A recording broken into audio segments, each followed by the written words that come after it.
知你知唔知我而家彈緊呢堆嘢只係用咗一個 chord 嘅啫？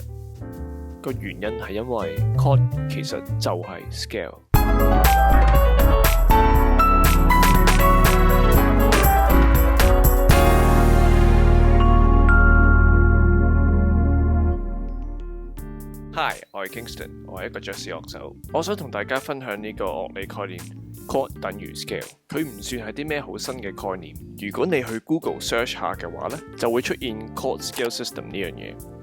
chord scale system 咧，主要去講呢一個 chord 咧有啲咩 scale 可以 match 佢，用嚟即興啦或者作曲嘅。但係我唔係想講呢樣嘢，我想解釋點解 chord 其實就係 scale， 同埋點樣用呢個概念幫我哋去彈 chord。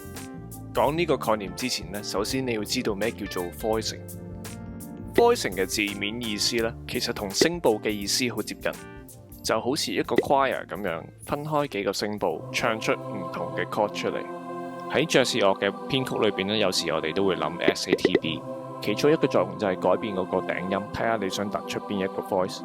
一個 chord 裏面嘅每一粒音就係佢嘅 voice。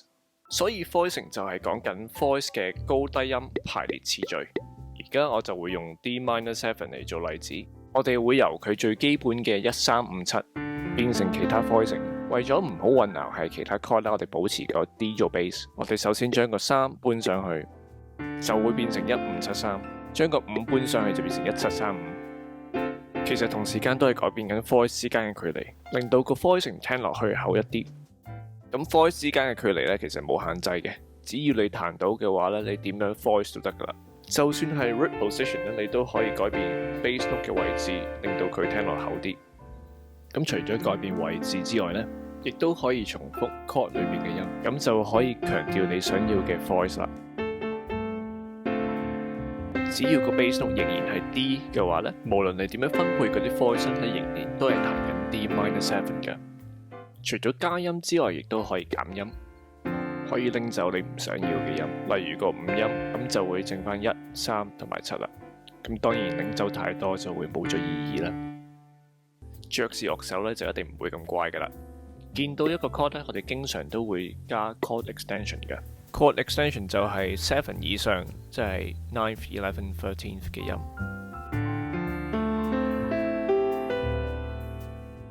叫 extension 嘅原因咧，就係因為佢哋唔會改變嗰個 7th chord 原本個性質嘅，好似填顏色咁樣唔會改變嗰幅畫嘅本質。所以一般情況咧，你中意點樣加都得。講咗咁耐，到底同 chord 等於 scale 有咩關係呢？原來只要你將一個 chord 嘅 extension 全部加埋一齊，例如而家嘅 D minor 13th， 將嗰啲 extension 跌翻一個 octave， 就會發現佢哋其實係一條 scale。一條咩 scale 呢？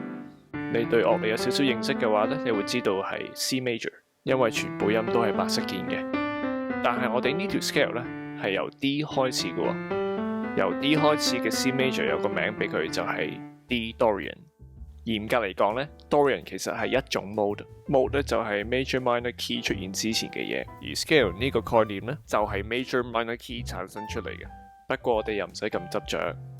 因為我哋而家都係當 scale 咁用，我哋而家知道 D minor 7或者 D minor 13都係 D Dorian， 咁代表啲咩呢？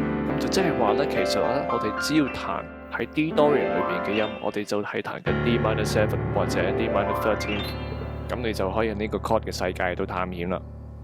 雖然 D minor 7只要有個 D 做 base 嘅話咧，你可以用任何8鍵，但係我諗你都唔會想成日都亂咁嚟嘅。無論幾自由咧，我哋都需要少少規律嘅，咁先至能夠砌到一啲有意義嘅 voicing 出嚟。例如我哋可以用8鍵所有嘅 triads， 即係 C major key 嘅 chord。你可以彈個 D 音做 base 嚟試下佢哋每一個效果。你亦都可以強調某啲音，令到佢實淨啲。同埋每一個 triad 你都可以試下唔同嘅 inversion 嘅。咁呢個 C over D 咧。雖然電腦認咗佢做 D7 sus 2 sus 4，咁個電腦係冇錯嘅。個重點係咧，佢同 D minor 7冇衝突。跟住下一步咧，我哋可以試下用 interval 去砌 chord。由於我哋淨係用緊 D Dorian 咧，為咗方便咧，我哋唔需要分佢係 major minor 定係 perfect， 叫翻數字即係 second、third、fourth、fifth 嗰啲就得啦。因為橫掂啲 Dorian 都只係白色鍵啫，最常見嘅其中一種就係用 fourth。無論你用邊個 interval 都好啦，你都可以用呢個方法試下邊一個你中意多啲。假設你中意 fourth 嘅話，你可以試下重複使用，就會形成呢個 quartal harmony。或者你可以全部用晒 fifth， 就變成 quintal harmony。其實拋咁多書包出嚟做乜呢？